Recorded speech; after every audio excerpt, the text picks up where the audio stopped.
Assalamualaikum warahmatullahi wabarakatuh. Waalaikumsalam warahmatullahi wabarakatuh. How are you guys? Good.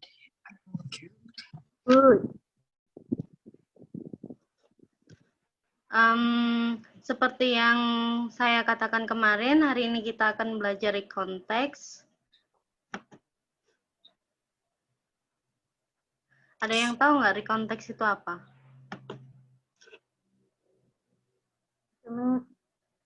Teks yang menceritakan masa lalu. Oke, yang lain?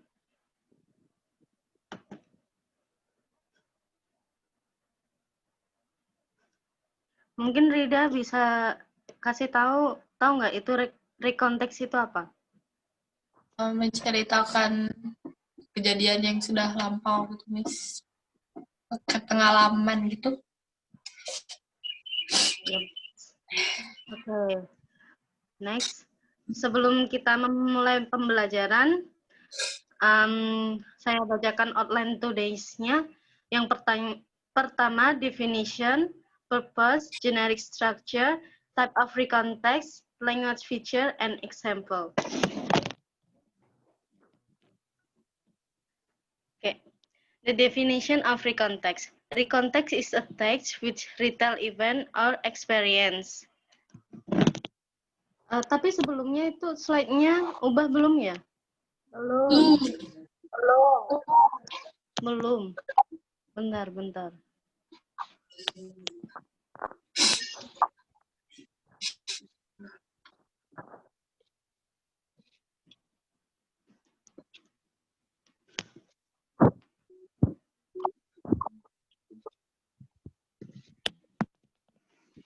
Oke, saya ulangin ya. Outline today's-nya ada definition, purpose, generic structure, type of recontext, language feature, and example. Nah, definition recontext. Coba Iis bacakan. Belum ada slide-nya. Belum ada? Ada, Miss, definition-nya. Oh, Ya. iya ada. Definition of recontext. Recontext is a text which retell events or experience in the past. Oke. Rida, maksudnya apa ya itu yang definition-nya? Recontext adalah teks yang menceritakan kembali suatu peristiwa atau pengalaman di masa lampau yang sudah terjadi. Ya. Rani bisa berikan contohnya untuk recontext? Itu Miss, apa tuh namanya? Kalau saya punya pengalaman berlibur terus tak ceritain kembali gitu. Ya, benar. Jadi, recontext itu teks yang menceritakan sebuah event atau pengalaman yang terjadi di masa lalu. Seperti yang ada di gambar ini, jadi bisa mengenai liburan atau sebuah kejadian yang sesuai fakta yang benar-benar terjadi di masa lalu. Paham? Paham. Bisa dilanjut? Bisa. Okay. The purpose of recontext. The purpose is to inform or to entertain the audience about experience in the past. Itu maksudnya apa? Coba Rida. Tujuan recontext adalah untuk menginformasikan, memberitahu, atau untuk menghibur para audiens tentang pengalaman di masa lalu. Ya, bisa. Bisa dikasih contoh tidak ya, Iis?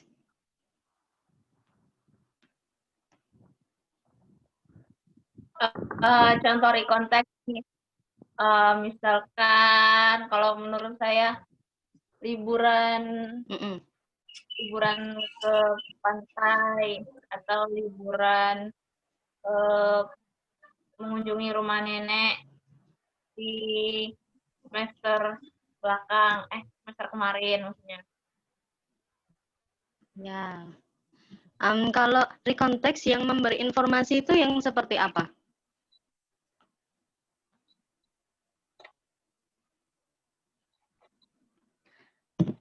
Coba Rani. Gimana nih? Rekonteks yang memberikan sebuah informasi itu yang seperti apa? Jadi kalau kemarin di UMY itu ada seminar, nah diberitain kemarin UMY ada seminar gitu. Oke, next. The type of recontext itu ada personal recontext and factual recontext. Itu ada yang bisa membedakan nggak personal recontext sama factual recontext? Tidak tahu. Tahu nih. Oke, jadi kalau personal recontext itu tuh bisa recount yang menjelaskan sebuah pengalaman seperti yang dikatakan Iis tadi, sama Rani berlibur di pantai atau di mana liburan keluarga. Kalau yang factual recontext seperti yang dikatakan Rani, yaitu mengenai sebuah kejadian fakta yang benar-benar terjadi seperti ada seminar di UMY, ada banjir, ada pembunuhan, dan lain sebagainya. Gimana, paham nggak? Kan tadi katanya faktual yang benar-benar terjadi kan nih. Iya. Terus personal recontext itu benar-benar terjadi atau enggak? Benar-benar terjadi, tapi personal recontext kan hanya kamu yang mengalami. Tapi kalau factual recontext itu tuh partisipannya yang mengetahui itu lebih banyak seperti orang-orang sekitar atau masyarakatnya. Oke, Mas. Ada yang ditanyakan lagi? No, next. Oke, next. Ini adalah generic structure of recontext. Jadi di recontext itu ada 3 generic structure-nya, yaitu orientation, event, and reorientation. Coba Rida bacakan yang orientation itu.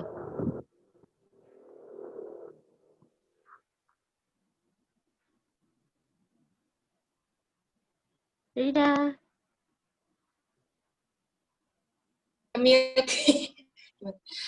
Orientation, introducing the participants.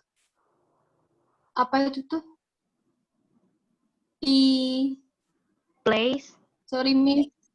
Oh, Place place. and time. Place and time. Tell us who was involved, what happened, where the events took place, and when it happened. Nah, benar. Jadi orientation itu mengenai memperkenalkan partisipannya siapa saja, place-nya take place di mana, dan time, waktu kejadian itu di mana. Coba Rani, yang event, bacakan.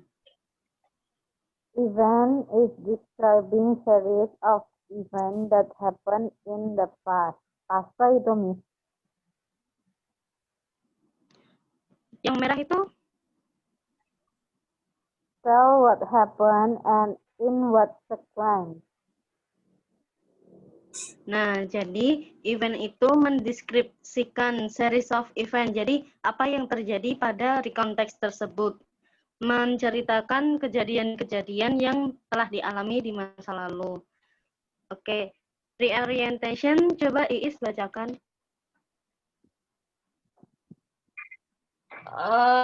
Reorientation itu it's optional. Setting personal comment of the writer to be story atau conclusion. Consists of optional sure of event or ending. Nah, jadi reorientation itu sebenarnya optional, bisa diberikan atau tidak di recontext. Itu tuh sebuah bisa disebut juga conclusion, yaitu penutupan atau ending dari recontext tersebut. Ada yang ditanyakan nggak di generic structure ini?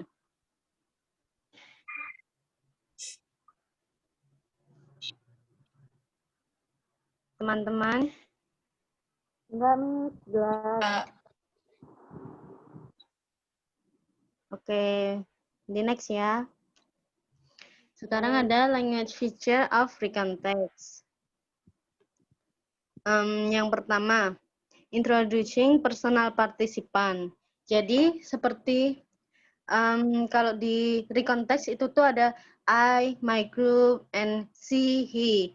And using chronological connection seperti then, first, after, that, yang menghubungkan dari kata ke kata lain atau kalimat ke kalimat lain. Lalu using linking verb like was, were, when, and etc. Lalu using action verb like give, go, declare, bring. Paham nggak di sini? Paham, Miss. Okay, next. Nah, ini ada example. Kelihatan nggak di situ? Kelihatan. Coba dari paragraf pertama dibaca, Rida. Yesterday I was going to the lake. It was the nice time for fishing because I had no work to do. I wake up earlier in the morning. Then I went to the marketplace to buy some shrimps, which I use for fishing bait. After that, I went to the lake to start fishing. Oke, next dibaca. Dibaca oleh Iis sampai yang ini, yang party. Yang mana, Miss? Yang at the lake sampai yang party ini. Oh yeah. At that lake, I looked for the best point to fish.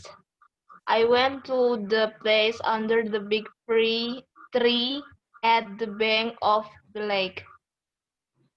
I threw my hook as far as I can, then I wait for the fish eating my bait. 30 minutes left, and finally there was a fish at my bait. It was the first big enough fish that I got. I got 10 big fish and 3 small fish at that day. I was so happy. I would cook that fish at home, and then I would call my friends to come to my home. Then we would have a small party. Oke, good. Miss. Next, Rani coba dibacakan dari bat sampai akhir cerita. But I was not lucky enough because on the way home I saw a beggar. He was an old poor beggar. I gave all of my fish to him, and I wish he would be happy getting that fish. Perhaps he could sell them at the market and get some money to buy some food. Even I didn't have any fish. After that, I was so happy because I could happy so. Oke, jadi bisa nggak? Kalau dari cerita konteks di sini kan kalian udah baca ya dari paragraf 1, 2, dan 3. Bisa sebutkan yang orientation itu yang mana? Yesterday. Oke, kalau yang event? At the lake. Kedua. No. Yesterday sampai yang fishing. Itu yang orientation. Kalau yang event?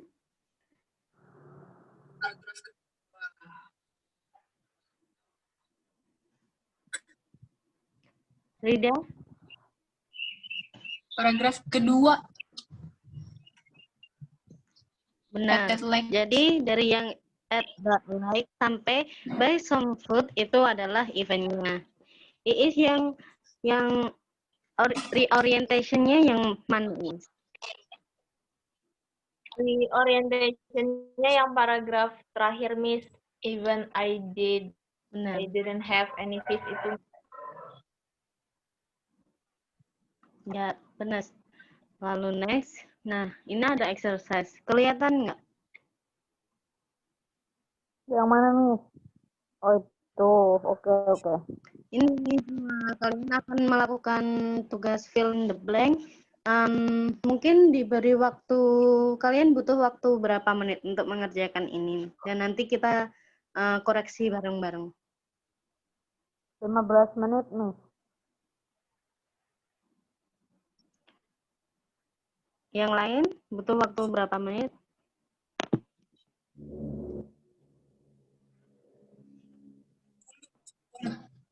Oke, saya kasih waktu 5 menit ya untuk ngerjain itu.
Kalian ada kesulitan nggak?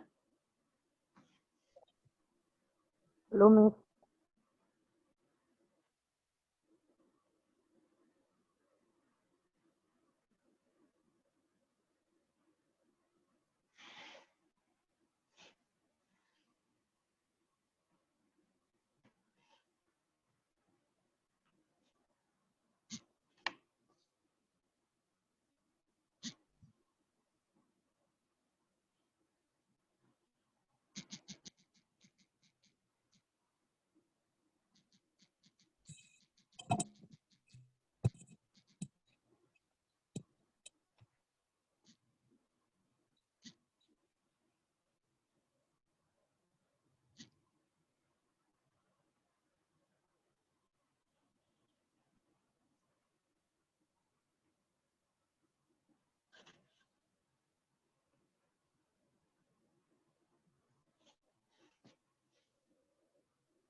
Udah selesai belum?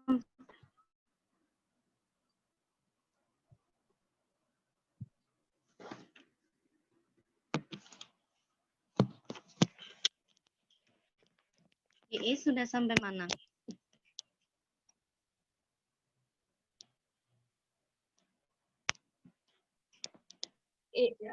Dikit lagi, Miss.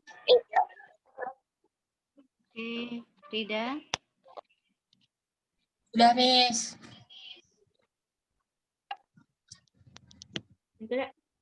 Nunggu yang lain ya.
Dilanjut sekarang ya. Kita cocokkan bareng-bareng.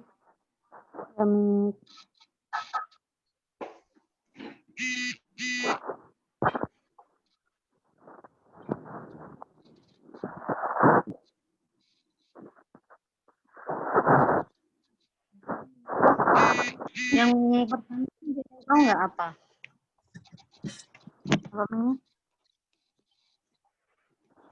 Yang pertama ini apa? Phone. Non. Apa? Non. Noun. Ya, benar. Jawabannya itu noun. Bentar.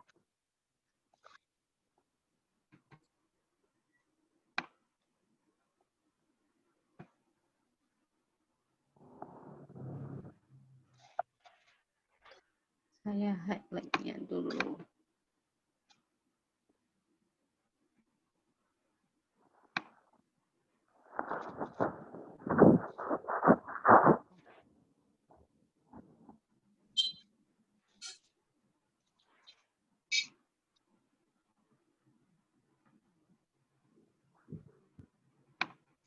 Oke, yang ini jawabannya noun. Benar. Terus yang kedua, ada yang tahu? Phone. Apa? Phone. Yakin. Yakin. Yes, Yakin. phone. Yap, Miss.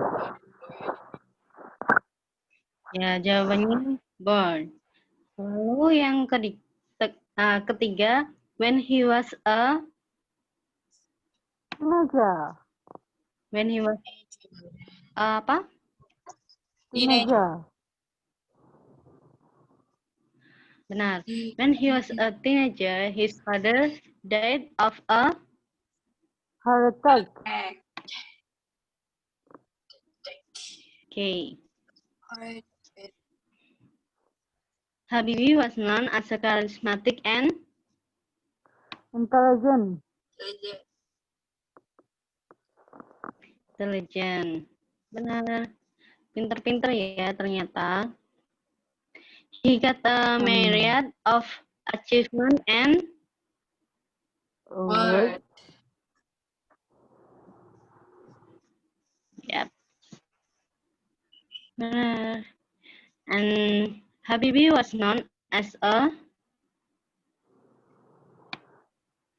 As a Person. person,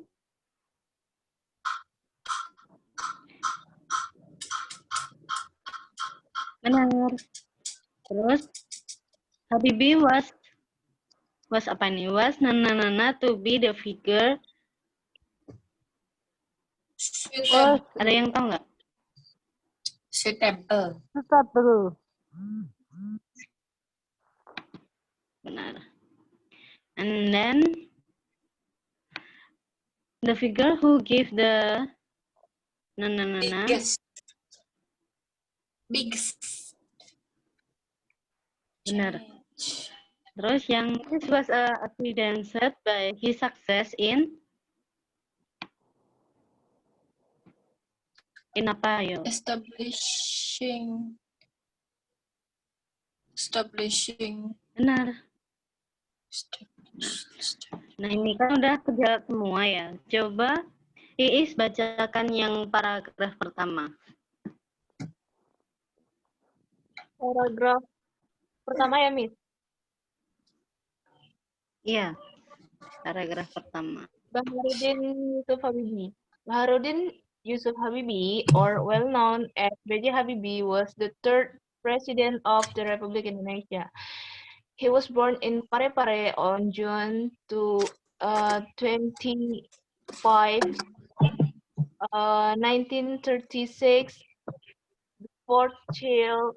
The fourth child of the couple, Alwi Abdul Jalil and R.A. Tuti Marini Puspo Wardojo. Oke, next, Rida. Yang paragraf kedua. When he was a teenager, his father died of a heart attack or precisely on 13 September 1950. Since then, his mother had supported 8 children alone. B.J. Habibie was born as a charismatic and intelligent figure. He got a myriad of achievements and awards, both from Indonesia and internationally. In addition, Habibie was known as a person who is firm, friendly, and refined. Oke, yang terakhir Rani coba bacakan. Habibie was able to be the figure who gave the biggest chance for Indonesia. This was evident by his success in establishing the first aircraft industry in the Southeast Asia region.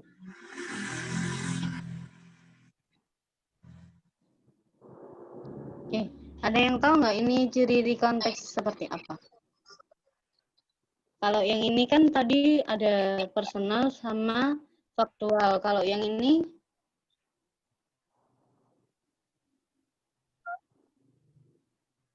Personal.